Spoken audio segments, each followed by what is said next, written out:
Plates exploded across the tile and the entire diner went dead silent. She didn't scream. She just stood there, hand to her swelling eye, while the door behind him slowly opened.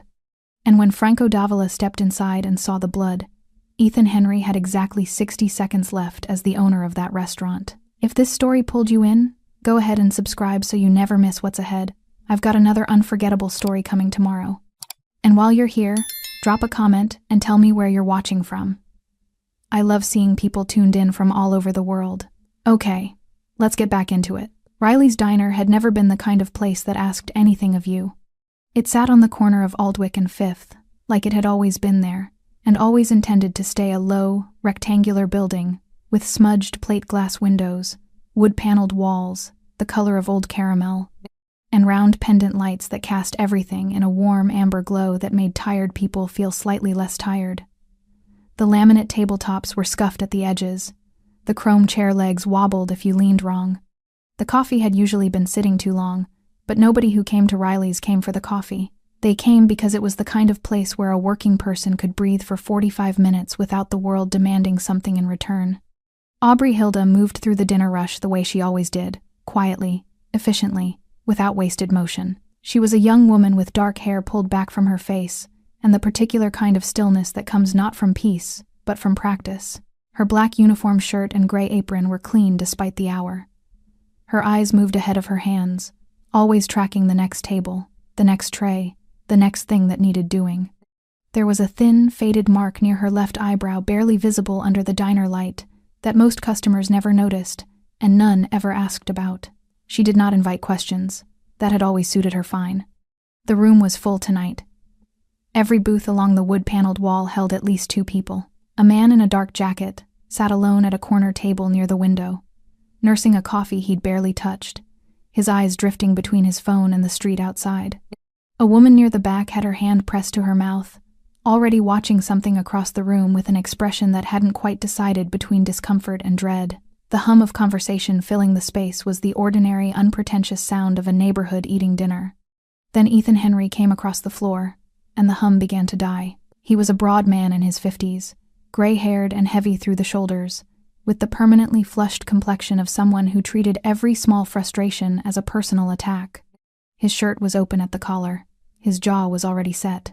Customers who had been coming to Riley's long enough knew what that jaw meant, and those sitting nearest the counter had already dropped their eyes toward their plates, with the practiced invisibility of people who understood that being noticed right now was not in their interest. Ethan had owned the diner for 11 years. In that time, 2 waitresses had filed complaints against him with the labor board, both resolved quietly, both in his favor. A line cook had quit without notice the previous winter and refused to give a forwarding address. The health inspector came twice a year, found things, accepted Ethan's explanations, and left. He had built, inside these 4 walls, the specific and suffocating kind of authority that only exists when the people beneath it cannot afford to push back. Aubrey had known all of this when she took the job 8 months ago. She had taken it anyway. The billing error was minor, a table charged twice for a side order, the discrepancy surfacing during the register reconciliation. That was the whole of it. But Ethan had found the mistake during a moment when everything else had already gone wrong for him that day. And a minor thing in the wrong moment had a way of becoming something larger inside a man like Ethan Henry. He came across the dining room floor at a pace that parted people without requiring him to ask. His face had gone the deep, blotchy red of something about to boil over. Aubrey heard him before she saw him, heard the particular rhythm of his footsteps, heavy and deliberate, and she turned from the table she was clearing, with the tray still balanced in both hands. She didn't have time to set it down. Ethan's arm swung as he turned toward her, a wide, backhanded arc, elbow raised and dropping, and the impact caught her on the right side of her head just above the ear, with a force that had no business being accidental.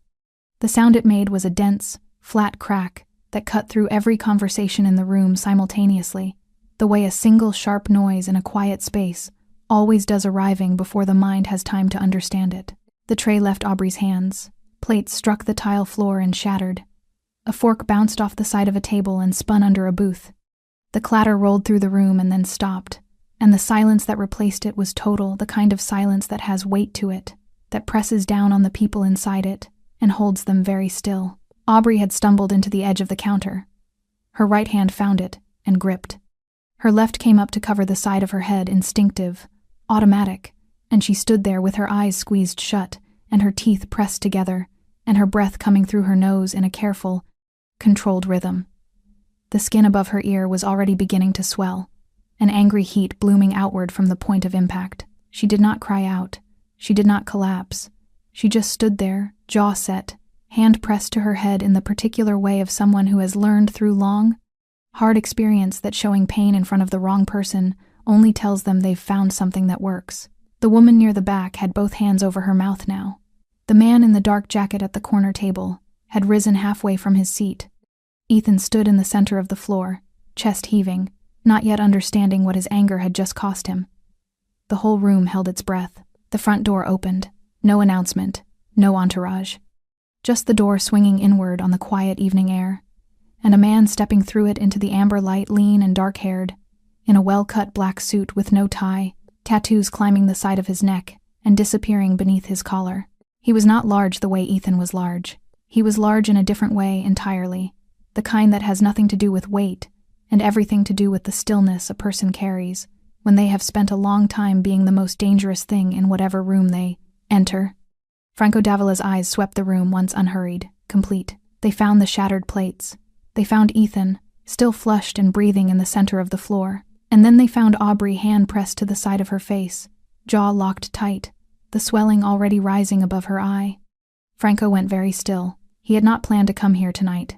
He had told himself it was impulse, that he was simply passing, that it meant nothing. But the truth, the quiet truth he had carried for 6 months without examining too closely, was that he had been thinking about her, about what she had done for him on a cold street the previous autumn, without being asked, without wanting anything in return. He had told her that night, "If anyone ever touches you, you call me." She never called. She hadn't needed to. 6 months earlier, Aubrey Hilda had not been thinking about heroism. She had been thinking about her feet. It was the particular, bone